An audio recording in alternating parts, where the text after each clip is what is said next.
And Fatal is indeed breaking barriers. In other news, the Dafiama Busie Isa district of the Upper West region is empowering women.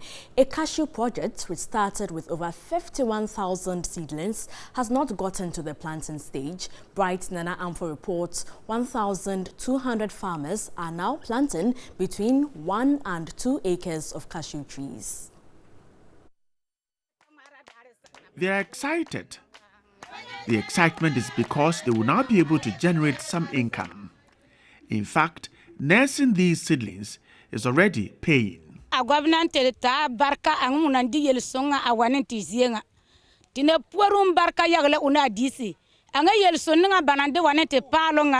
very grateful to the government for bringing such an initiative.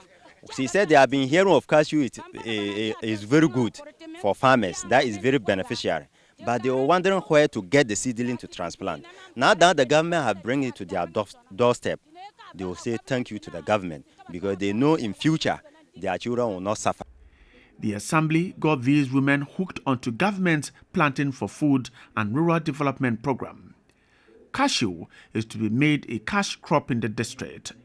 Several women earned some money nursing seedlings. The tendency for the people from the north to drift down south to work under plantation crops is there. But now, they went down to work under cocoa, plantations, because the climate here is not conducive for cocoa. But here is the case, we have cashew, which can also do well in the north. So why the need going down south to work under cocoa if you also have your cocoa in the form of cashew? After nursing, over 1,200 farmers have received seedlings to plant. 990 males and 210 females have been put on the program, and over 1,200 acres will be cultivated. Farmers, mostly women, had 1 acre each. They will not be left on their own. Agricultural extension officers will continue to educate women on right agronomy practices.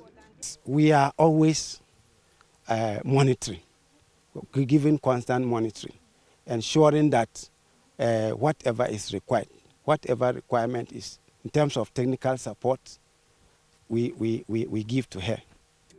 Margaret has cultivated 2 acres. She has about 80 trees.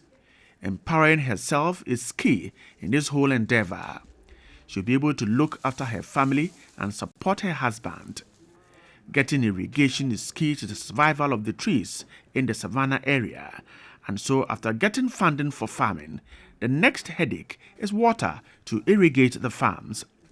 The land is mostly dry a greater part of the year, and these women have developed appropriate technology in using irrigation. Keeping the cashew tree moist to allow it to grow well is very important. At this time of the year, we're told that there's some level of moisture in the soil, but when it gets very dry, this is what happens. This bottle is filled with water. It is perforated down there, filled with water, and then it is placed very close to the tree. And then after it's been done, some mulching is done.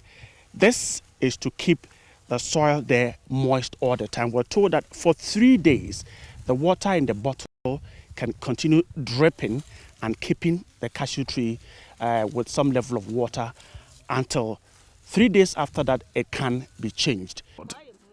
Margaret will have to wait for between 4 and 5 years to harvest. From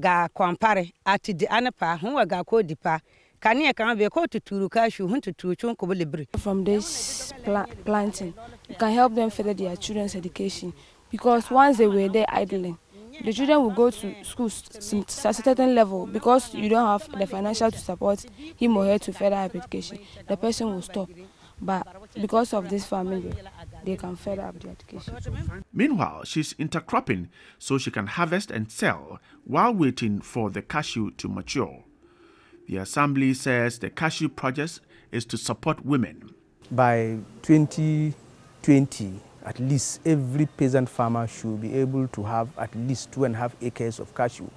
And this will complement the planting for food and jobs. The planting for food and jobs will give us food security and also create some jobs and some incomes. But the planting for export and rural development is going to guarantee their financial independence, if you like. And as I was saying, this year alone, 2018, the seedlings that we have distributed to farmers is about 51,000, which translated into about 1,200 acres. And as I've said, if everything being equal and they fruit very well, if you do the costing, it will be putting over 7 million Ghana cedis into the pockets of the various farmers. The Assembly is committed to government's effort at providing jobs for the people, particularly women. The second phase will see 2,400 acres cultivated, and this is expected to provide jobs for hundreds of women in the district. Bright Nanafo, TV3, Busie. And that's it for Mission. And this program was brought to you by Star Ghana with funding from UK Aid, Danida, and the EU. Thanks so much for watching.